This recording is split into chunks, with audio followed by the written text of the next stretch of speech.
বিসমিল্লাহির রহমানির রহিম। প্রিয় শিক্ষার্থীবৃন্দ, তোমরা কেমন আছো?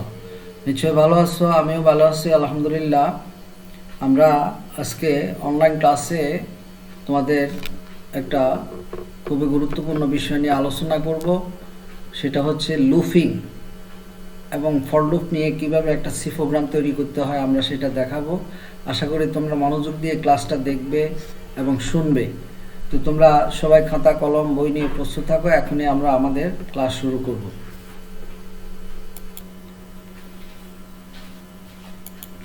প্রিয় শিক্ষার্থীবৃন্দ, সবাইকে স্বাগতম জানিয়ে আমি আমার ক্লাস শুরু করছি। প্রথমে আমি তোমাদের আমার পরিচয় দিয়ে নিচ্ছি। আমি আবু নাসির মোহাম্মদ নুরুল্লাহ, প্রভাষক তথ্য ও যোগাযোগ প্রযুক্তি, সোমপাড়া কলেজ, চাটখিল, নোয়াখালী। পাঠ পরিস্থিতি দেখো, আমরা একাদশ ও দ্বাদশ শ্রেণীর তথ্য যোগাযোগ প্রযুক্তি বইয়ের পঞ্চম অধ্যায় লুফিং এবং ফর লুপ নিয়ে ফর লুপ ব্যবহার করে সি প্রোগ্রাম তৈরি করব আজকে। সময় 20 মিনিট। তো তোমরা ছবি একটু খেয়াল করে দেখো, এই ছবিতে কি দেখতে পাচ্ছি আমরা। এখানে এই যে এখানে কিছু লুপ দেখতে পাচ্ছি আমরা। এখানেও দেখো একটা লুপ তৈরি করা হয়েছে। বারবারে একইভাবে একই পথ দিয়ে বারবার আসা যাওয়া হচ্ছে। তাহলে ছবি দেখে কি দেখা যায়? একই কাজ বারবার হচ্ছে। আর এই একই কাজ বারবার হওয়াকে বলে লুপ।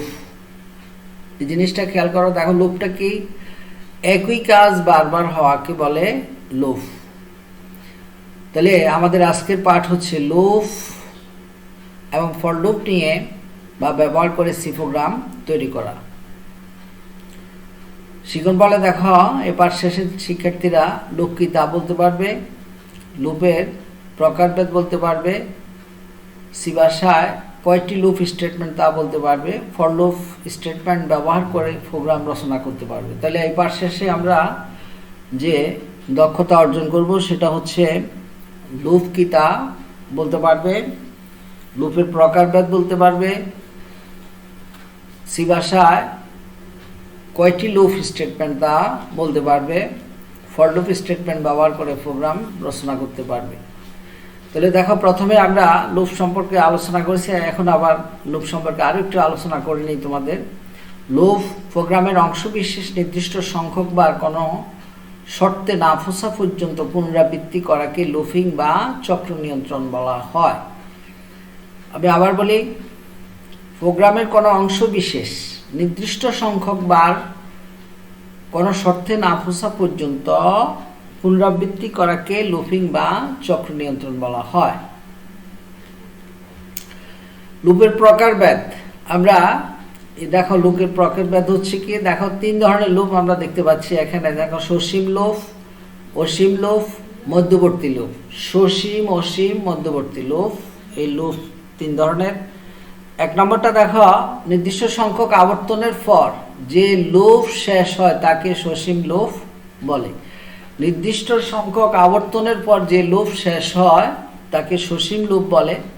অসীম লুপ, যদি কোনো লুপ অনবরত আবর্তন হতে থাকে, কখনো শেষ না হয়, তবে তাকে অসীম লুপ বলে। শেষ হয় না যেটা, এটাই হলো অসীম। আর যেটা শেষ হয় সেটা হচ্ছে সসীম লুপ। মধ্যবর্তী লুপ, একটি লুপের মধ্যে যদি আরেকটি লুপ থাকে তাহলে তাকে মধ্যবর্তী লুপ বলে। একটা লুপের মধ্যে যদি আরেকটা লুপ থাকে তাহলে সেটাকে আমরা মধ্যবর্তী লুপ বলবো। তাহলে আমরা লুপ 3 প্রকার।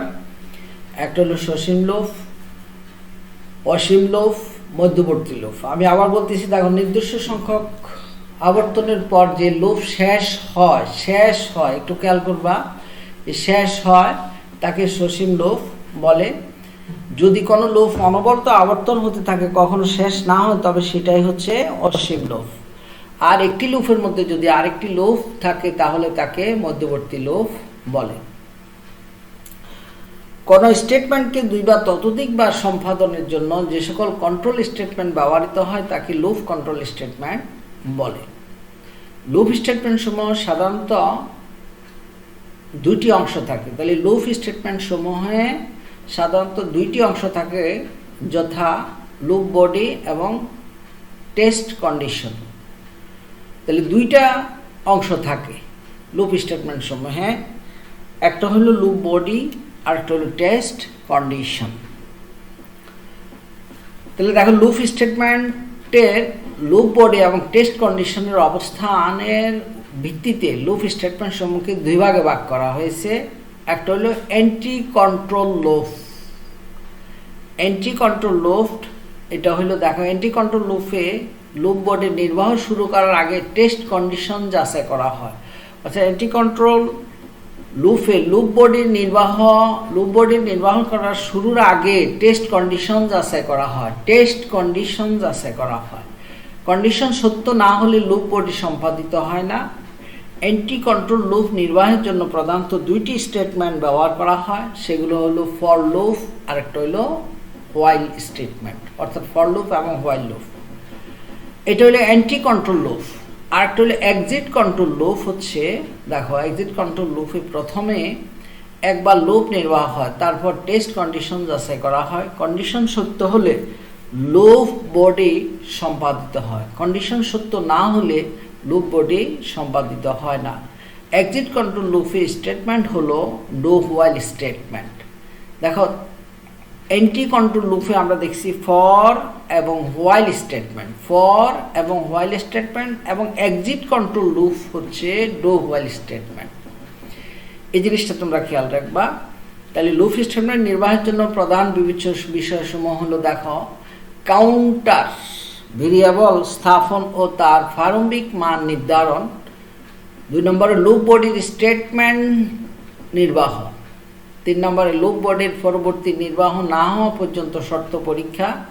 কাউন্টার ভেরিয়েবলের ইনক্রিমেন্ট বা ডিক্রিমেন্ট। কাউন্টার ভেরিয়েবলের ইনক্রিমেন্ট বা ডিক্রিমেন্ট। তাহলে লুপ স্টেটমেন্ট নির্বাহের জন্য প্রধান বিবেচ্য বিষয়সমূহ হলো এই চারটা। একটা হলো কাউন্টার ভেরিয়েবল স্থাপন এবং তার প্রারম্ভিক মান নির্ধারণ। স্থাপন এবং প্রারম্ভিক নাম নির্ধারণ। লুপ বডির স্টেটমেন্ট নির্বাহ। লুপ বডি পরবর্তী নির্বাহ না হওয়ার জন্য শর্ত পরীক্ষা। কাউন্টার ভেরিয়েবল ইনক্রিমেন্ট বা ডিক্রিমেন্ট। তাহলে দেখো লুপ স্টেটমেন্ট একটা হলো for loop, while loop, do while loop. তাহলে লুপ স্টেটমেন্ট তিনটে, একটা হলো for loop statement, while loop statement, do while loop statement. তাহলে আমরা আজকে এই ফর স্টেটমেন্ট সম্পর্কে আলোচনা করব, ফর লুপ সম্পর্কে আলোচনা করব। দেখো এখানে একটা চিত্রের মধ্যে ফর আইন লিস্ট, এই যে দেখো ডো কমান্ড, এরপরে আর্গুমেন্ট প্রসেসড, অ্যানাদার আর্গুমেন্ট আছে, যদি থাকে ইয়েস তাহলে এই কন্ডিশনটা আবার এখানে আবার আসবে, এভাবে বারবার যে কাজটা হবে। আর যদি নো হয় তাহলে এটা ডান, মানে শেষ হয়ে যাবে এটা। তাহলে দেখো সি প্রোগ্রামে কোনো স্টেটমেন্ট দুইবার ততোধিকবার সম্পাদনের জন্য ফর স্টেটমেন্ট ব্যবহার করা হয়। সাধারণত কোনো ভেরিয়েবল ব্যবহার করে ফর লুপের আবর্তন সংখ্যা গণনা করা হয়। এরূপ ভেরিয়েবলকে কাউন্টার ভেরিয়েবল বলা হয়। একটু আগে যে আমি কন্ট্রোল কথাটা বলছিলাম এখানে দেখবো। তাইলে আমি আবার বলতেছি, দেখো সি প্রোগ্রামিং কোনো স্টেটমেন্ট দুইবার ততোধিকবার সম্পাদনের জন্য ফর স্টেটমেন্ট ব্যবহার করা হয়।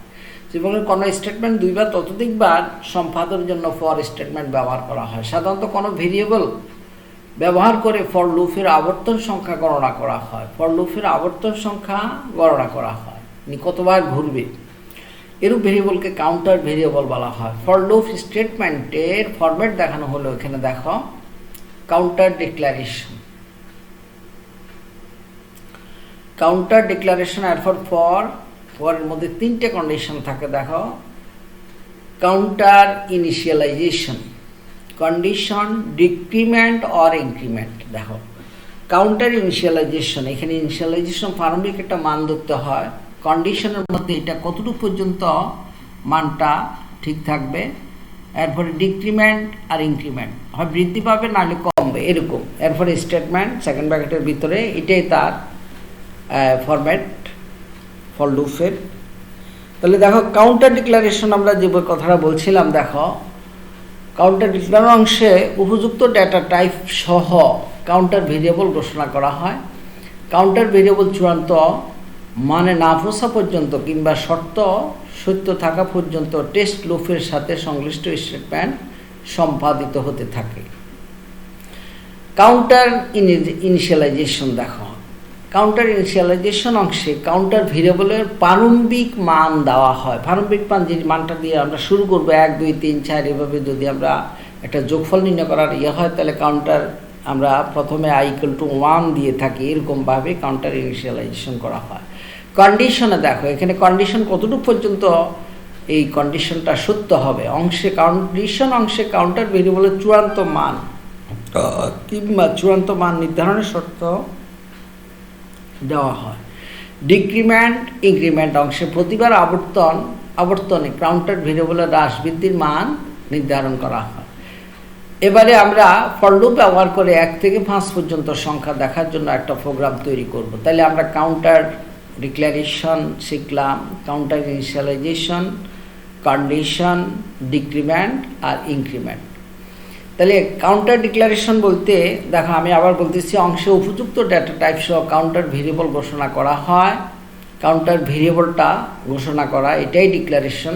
কাউন্টার ভেরিয়েবলের চূড়ান্ত মানে না পৌঁছা পর্যন্ত কিংবা শর্ত সত্য থাকা পর্যন্ত টেস্ট লুপের সাথে সংশ্লিষ্ট স্টেটমেন্ট সম্পাদিত হতে থাকে। কাউন্টার ইনিশিয়ালাইজেশন অংশে কাউন্টার ভেরিয়েবলের প্রারম্ভিক মান দেওয়া হয়। কন্ডিশন অংশে কাউন্টার ভেরিয়েবলের চূড়ান্ত মান কিংবা চূড়ান্ত মান নির্ধারণের শর্ত দেওয়া হয়। ডিক্রিমেন্ট আর একটা হলো ইনক্রিমেন্ট অংশে প্রতিবার আবর্তনের কাউন্টার ভেরিয়েবলের হ্রাস বৃদ্ধির মান নির্ধারণ করা হয়। তাহলে এবার আসো আমরা এই যে কথাগুলো আমরা বললাম, counter initialization, condition, decrement, increment, এটা আমরা ফর লুপের সাহায্যে 1 থেকে 5 পর্যন্ত সংখ্যাটা দেখানোর জন্য একটা প্রোগ্রাম তৈরি করব ফর লুপ ব্যবহার করে। তাহলে এবার আসো আমরা প্রথমে কম্পিউটার যখন আমরা চালু দিব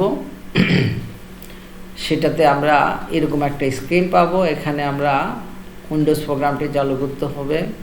এরপর স্টার্ট বাটনে এখানে দেখো বাম দিকের নিচের ডান কোণার মধ্যে স্টার্ট বাটন আছে, এখানে ক্লিক করলে আমরা অল প্রোগ্রামে ক্লিক করব। অল প্রোগ্রামে ক্লিক করার পরে আমরা এরকম একটা পাবো টার্বো সি প্লাস প্লাস। এই টার্বো সি প্লাস প্লাসে ক্লিক করার পরে আবার টার্বো সি প্লাস প্লাসে ক্লিক করতে হবে, ডাবল ক্লিক করার পরে টার্বো সি প্লাস প্লাসে ক্লিক করলে এরকম একটা প্রোগ্রাম লেখার জন্য আমরা এরকম একটা এডিটর পেয়ে যাব। এরকম একটা এডিটর আমরা পেয়ে যাব।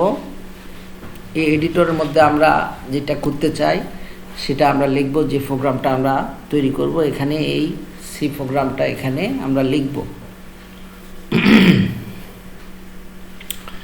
তাহলে দেখো সি প্রোগ্রামে আমরা প্রথমে একটা এই এডিটরের মধ্যে আমরা লিখে ফেললাম। দেখো ফর লুপ ব্যবহার করে প্রথমে দেখো hash include stdio.h main first bracket function, main function লাগে, সেকেন্ড ব্র্যাকেট দিয়ে কাজ শুরু করে ইন্ট আই, এখানে একটা ভেরিয়েবল ঘোষণা করো, ওই যে কাউন্টার ডিক্লারেশন দেখো ইন্ট আই একটা ভেরিয়েবল ঘোষণা করলাম। ফর ইনিশিয়ালাইজেশন i=1 একটা মান ধরলাম, সেমিকোলন দিতে হবে, না দিলে কিন্তু প্রোগ্রাম রান করবে না।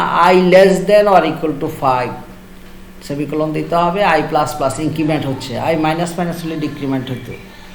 তাহলে এইটা ফর লুপ ব্যবহার করে আমরা একটা প্রোগ্রাম তৈরি করলাম। দেখো এরপরে নিচে এখানে আমরা স্টেটমেন্ট সেকেন্ড ব্র্যাকেটে প্রিন্টএফ %d, ওই যে ইন ঘোষণা করার জন্য আমরা %d দেওয়া হয়েছে। /n মানে নতুন লাইনে তোমাকে রেজাল্টটা দেখাবে, কার মানটা দেখাচ্ছি আমরা, আই এর মানটা, এই যে আই যেটা ঘোষণা করলাম এটা আই। সেকেন্ড ব্র্যাকেট শেষ, এটার জন্য শেষ, আর এই সেকেন্ড ব্র্যাকেটের জন্য এই সেকেন্ড ব্র্যাকেট শেষ করলাম। তাহলে এখন আমরা দেখো প্রোগ্রামটির মোড অফ অ্যাকশন এখানে দেখো ইনক্লুড stdio মেন সব ঠিক আছে আগের প্রোগ্রামটাই। এখানে যখন আমরা আসবো তখন আই এর মানটা 1 একবার রান করবে, যেহেতু এটা লুপ বারবার করবে কিন্তু এরপরে আবার যাবে। দেখো একটু খেয়াল করো, i<=5 দেওয়া আছে, মানে 5 পর্যন্ত দেখাবো আমরা। i++ এক এক করে বাড়বে, এরপরে আমরা 2 আউটপুটে পাবো, এরপরে পাবো 3, একইভাবে দেখো বারবার আবার টেস্ট করবে এই 3। আবার যদি এটা আবার টেস্ট করে আমরা আবার পাবো এখানে এই দেখো আবার 4, এইভাবে আমরা আবার করার পরে 5 পাব। তার মানে কি এখানে এই প্রোগ্রামটা রান করলে আমরা আউটপুটে আমরা 1 2 3 4 5 পাই যাব। তাহলে ফাইল সংরক্ষণ, যে কোনো ফাইলকে আমরা যখন সেভ লিখবো তখন এটাকে একটা নাম দিয়ে সেভ করতে হয়। দেখো ফাইল মেনুর উপর ক্লিক করে আমার ফলে সামনের ফাইল মেনু প্রদর্শিত হবে, যে প্রোগ্রামটা আমরা লিখছিলাম টেক্সট এডিটরে। ফাইল থেকে এরপরে সেভে ক্লিক করব। সেভে ক্লিক করার পরে সেভ এজ ডায়লগ বক্স প্রদর্শিত হবে। এখানে ফাইল নেম টেক্সট বক্সের মধ্যে দেখো এইখানে নাম লিখতে হবে। এখানে যেখানে টেস্ট নামে একটা ফাইল নেম দেওয়া হলো, সেভ হওয়া এখানে কোন ড্রাইভে সেভ হবে সি থেকে ড্রাইভটা সিলেক্ট করে দিতে হবে। এখানে ড্রাইভ লেখা আছে, এরপরে ওকে বাটনে ক্লিক করতে হবে। এখানে যে ওকে বাটন আছে এটাতে ক্লিক করতে হবে। ফাইলটি কম্পিউটারে সি ড্রাইভে সংরক্ষিত হবে। এই সি ড্রাইভে সংরক্ষিত হয়ে যাবে ফাইলটা